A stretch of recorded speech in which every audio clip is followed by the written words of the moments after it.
And now we'll move into the social setups. And this is basically lack of communication or isolation, where the person just kind of stays home, totally preoccupied with themselves.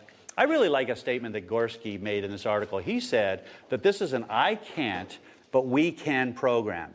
So if you're in early recovery and you're in treatment or whatever, and you think that you're just going to be able to leave this treatment center eventually and go along in your merry way alone and stay sober, forget about it. It's not going to happen, right? This is a disease of isolation. And when I isolate, my committee starts talking to me. Any you guys have that committee? You know, this guy that I got sober with, he used to explain it this way. He's sharing a meeting. It's like, man, I got this committee, and it just tells me all this stuff about me and about you. It tells me what a piece of junk I am, what a piece of junk you are, and here's all the reasons why you ought to be using. And the only break I get from that committee is when I go to bed and go to sleep. But then I wake up, and my committee's just waiting for me. And the first thing my committee says to me when I wake up is, where the heck have you been? I've been waiting to talk to you. So the committee has it in for us, right? It's otherwise known as the disease. So if I am not interrupting that committee on a regular basis, my committee is going to talk me into some pretty nasty things, using as one of those. I'm a real proponent of 90 meetings in 90 days.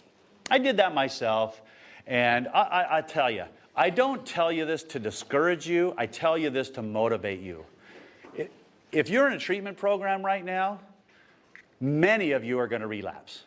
You know, when I was in treatment, they said most of you are going to relapse. They gave me some percentage, and I was like, okay, well, who's coming with me? Because I'm going to do this. Because I wanted sobriety. I was willing to work on it. So I'm telling you this to motivate you, not to discourage you.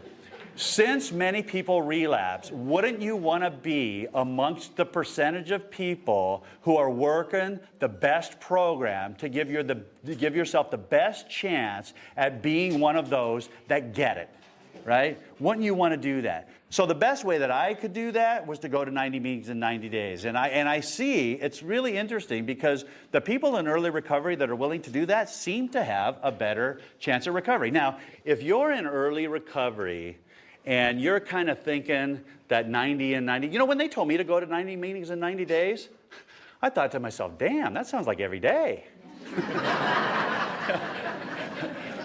So if you're thinking that's, yeah. Yeah. I did say medium intelligence earlier, didn't I?